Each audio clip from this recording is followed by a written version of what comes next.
Welcome to Kohkoms House, the show where we visit Kohkoms and Mushums, grandmothers and grandfathers, and learn about energy efficiency and healthy homes. Along the way, we'll fix some common issues that Kohkoms and Mushums have in their houses and help you to do the same to make your home healthier and more comfortable. So what are we waiting for? Let's go check out Kohkoms House. We're bringing it home to Kohkoms House. You'll be healthier and happier in Kohkoms House. Kids will laugh more and more in Kohkoms House. So come on down to Kohkoms House. Hi, Tansik, Kohkom Barb, how are you? I'm good. It's so good to be here. Thanks for having us in your home, and we are joined virtually by Gail. Hey, Jordan. Hi, Kohkom Barb. So great to be here with you. I can't wait to start a tour, to look through your home, to find some easy and simple things that you can do to make your home more comfortable and healthy, and of course, more energy efficient. I've been working in housing just like this for over 35 years, teaching people how to do caulking and weather stripping and insulating, all good things that make their house better to live in. So let's get started. It's nice to have you here. Actually, we can start here. This is one of the biggest problems we have, the door. Okay, awesome. So Barb, you said that your front door has some problems. What kind of problems do you have? It's drafty from the bottom. You could see some light coming through at the bottom of the door. Oh, that is a perfect indication. We always want to look for light to see. I don't see any light coming around the sides or the top, but sure enough, you are right. Look at the bottom. There's quite a large gap. So that's easily fixed with a door sweep put on. And I think Jordan brought a sample one along with us. Let's try it and see how it works. Yeah, you just open the door and slide it on. So Barb, this U-shaped weather stripping just slides right on as you're doing. And you just slide it on, and then we'll check to see if the door can close. Sometimes you have to cut a piece off to make it fit, depending on the width of the door. So, and there will be screws to attach it once it's on in place. I think that's good. Hey, good job, Kohkom Barb. What kind of work we did here? Can you see any light? No light. Oh, that is a great job. Look how nice that looks. And you are going to be so much more comfortable at that landing. Well done. See how easy it was. Now, if we had light coming around the sides of the door, we would need to add some weather strippings around the sides of the door too. But I think we're in good shape at this point. Yeah, I think it's good. Awesome. Okay, so good job on installing the door sweep. That was pretty easy. So where to next, Barb and Gail? Well, we have a really drafty window down there. Okay. It kind of makes the room cold, and so we can go look at that. Okay, awesome. Let's go. Oh, that would be great. Let's go down. So, what problems would you say you're having with your window? Well, when it's very cold, and right now it's warm, I mean -6. Normally when it's much colder, there's a lot of ice buildup in here, and you can feel the draft from this window. Okay. And I'm not sure if you can open it right now. No, it's frozen. It's frozen shut. Yeah, so- there's snow built up back there. What about condensation? Do you notice condensation? Maybe not Yeah, on this window, yeah. but Yeah, there is, because it's kind of a little bit moldy in here. okay. You can see a bit of mold that's building up at the bottom. Okay, so Gail, what can you tell us about the condensation and ice buildup and all those common problems that people might have with their windows? Well, that looks like a window. You're in a basement bathroom, aren't you, there?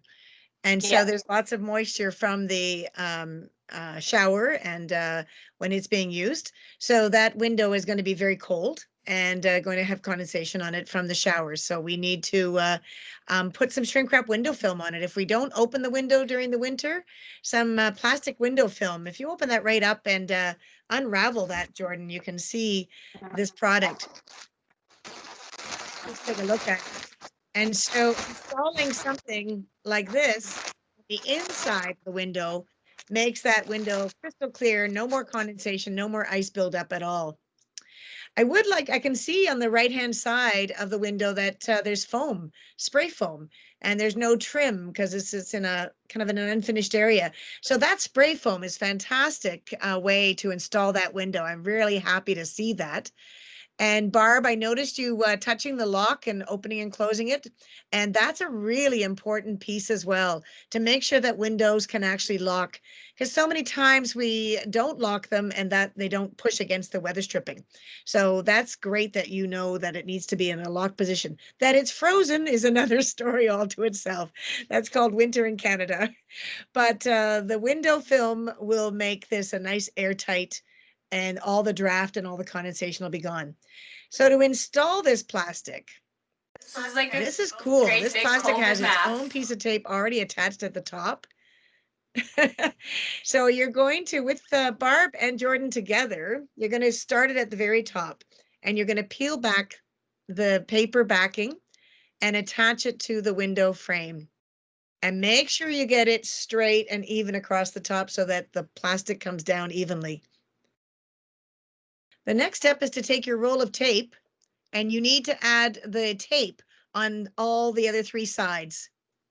Make sure you go right up. If you can lift back a little bit so that each corner will have a crisscross of tape. Peel back the paper just in the corner. Do not take the backing off the tape until we're ready to attach all the plastic. So just tape it to the other three sides and overlap at the corners if you can. Surgery time again here. Just removing the tape on each side, and you do one side at a time. And press the plastic into the exposed tape as you come down equally together. So don't remove all the tape backing at once, just remove it. Just keep pulling it down as you push the plastic onto it. Once you've done this a few times, it's much easier. You can see though it is a two-person job, takes a bit of patience. Once we have it, don't cut anything yet. Do the hair dryer first. Make sure the plastic is nice and straight. If there's some wrinkles in it, don't worry, the hair dryer will take it out. Now take your fingers and go bing like that on the plastic. Perfect job. Now you take the scissors and trim it around the tape. Sometimes an X-Acto blade will work better. You just slide the X-Acto blade down. Perfect. Now, Barb, this room will be nice and warm, no condensation on the window, and you've got a much more comfortable space and no chance for more damage from water accumulation. Where would you like to go next? Where's another issue? The caulking in the shower, it has some Like mold buildup? Yeah. Okay. So All right, well, let's take a look in the shower. Okay. So I see a pretty typical problem here, Barb, that all the mold is growing on the caulking. If I was to hazard a good guess here, I would say that the wrong type of caulking was actually used to caulk this shower. okay. It's important to use the right kinds of caulking. This one requires a mold and mildew resistant caulking to avoid that from happening in the future. So unfortunately, it's a cut and pull out and remove and a recaulking job to be done to stop that mold. So just use a proper caulking. Yes, the proper caulking. It's a kitchen and bathtub mold and mildew resistant caulking is what is needed. Okay. Okay, awesome. Thank you, Gail.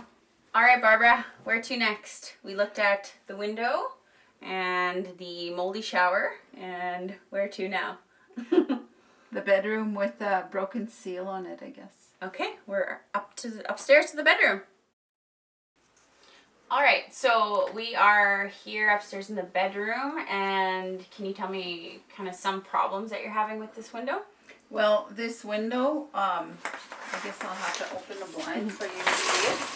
Has some condensation, gets condensation, and plus there's a Well, you can see some condensation here, Yeah. and then there seems to be like frost in between here.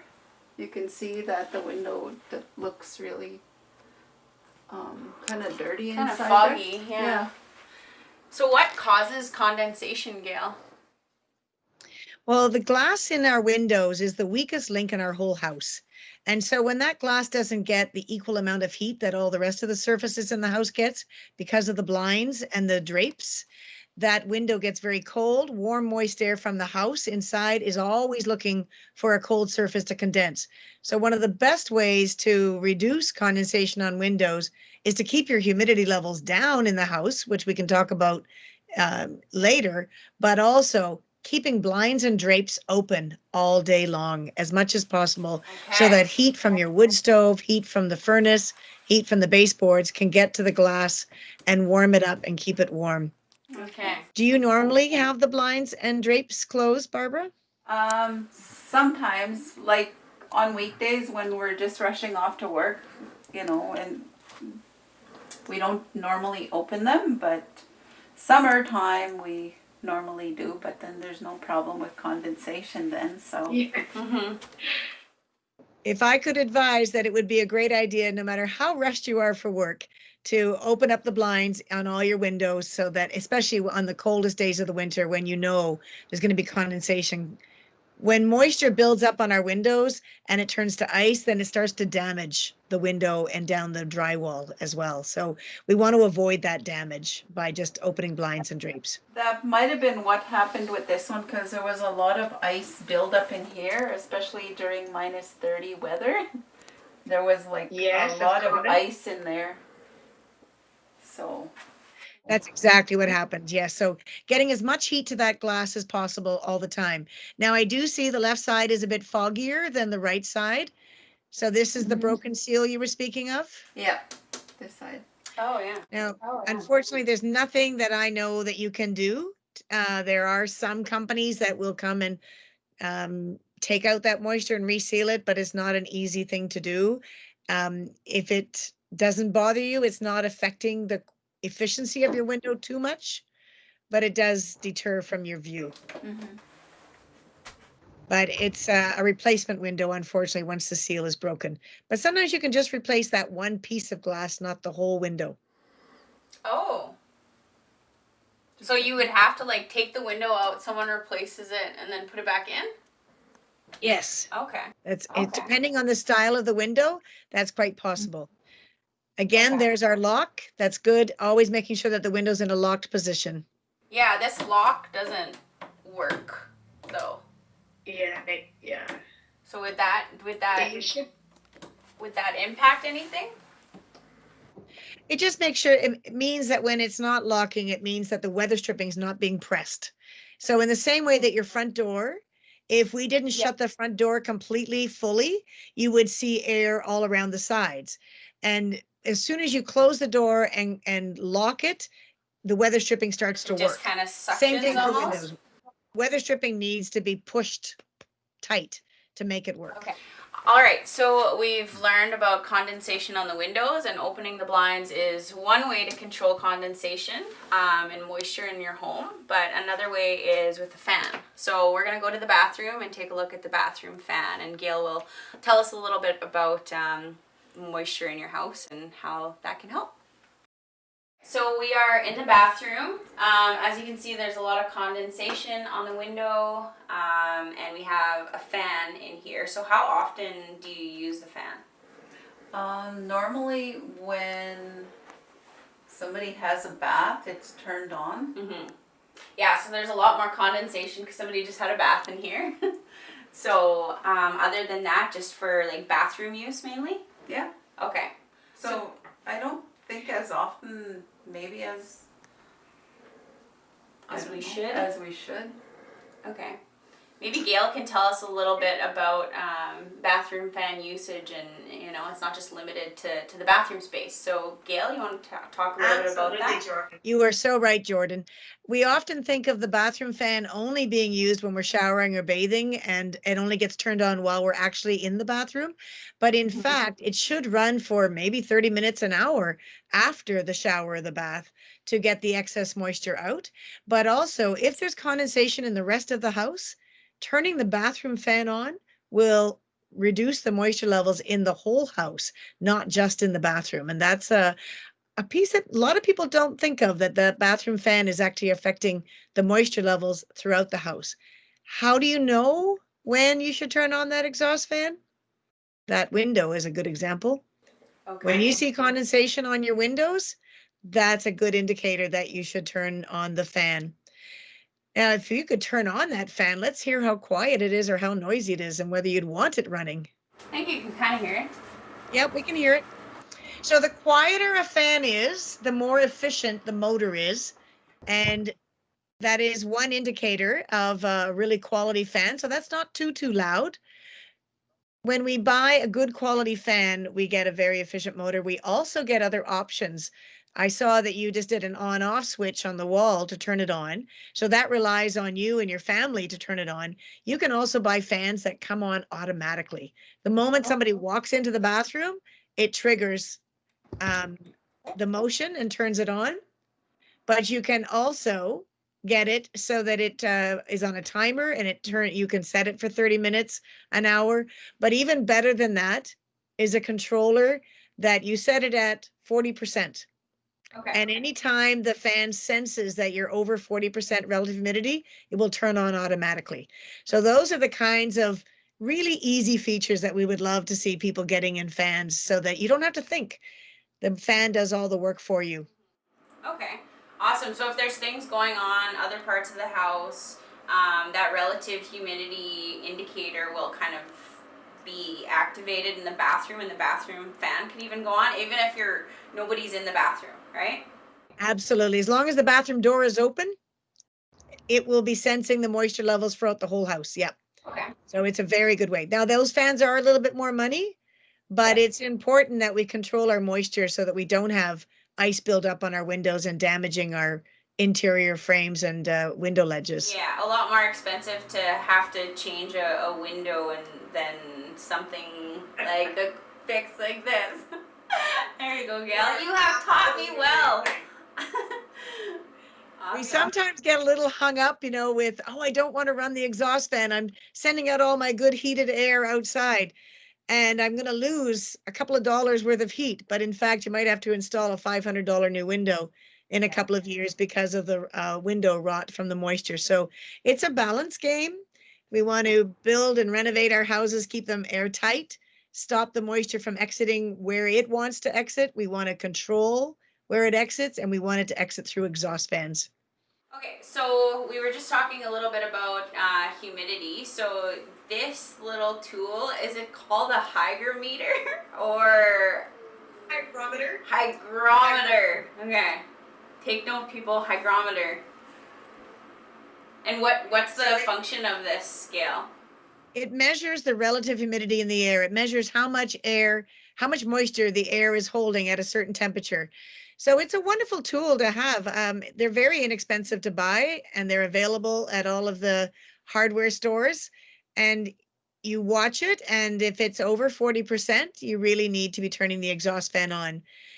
You can also, if you don't have one, just watch your windows. As soon as windows start to get condensation on them, you've gone over 40%, and you need to turn exhaust fans on. But it's nice to have a separate little gauge to measure temperature and humidity in the house to help you make decisions. Okay, in here we're at 47% now. It just went up a little bit. I just grabbed it from the kitchen and came in here. Now it's 47. And I think our windows are telling us the same, a little high humidity. Okay, cool. Thank you, Gail. That's it. Awesome. So we pretty much visited every room in the house. So we went to the bathroom, checked out the bathroom fan, some of the condensation in some of the windows. We installed some plastic on the windows, looked at the weather stripping, and at the door sweep. All very easy fixes, so good job to you on that. And thank you so much for welcoming us into your home, and really showing us around and some of the common issues that people have in their homes. So Gail, do you have any other tips or advice for people in terms of some things to remember in terms of energy efficiency or house comfort? We've done some great things today, but sometimes the easiest thing is just to turn things off.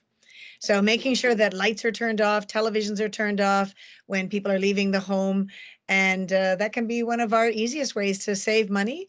But lots of good work done today, Barb. Well done. Thank you. And thank you for giving me all those tips. Some of the things were just the fixes were just so easy and affordable, actually. So that's pretty good to know that you can do all those things and be able to, control what's going on in your own home. And so thanks for the tips. Awesome. Yes, thank you so much, Gail, for being our expert in all of this, and really looking forward to looking at more homes and visiting more Kohkoms and Mushums across Canada and seeing kind of what some of those common issues that people in Indigenous communities are having. So thanks to everybody for joining us, and we're looking forward to the next episode. So cheers to this one, ladies. Cheers. Cheers.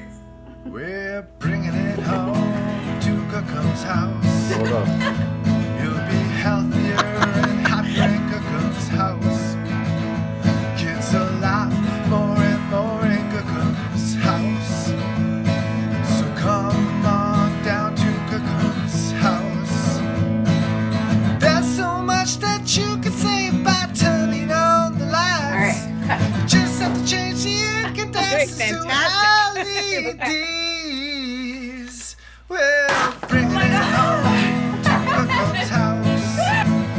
You'll be healthier and happier in Kohkoms' house.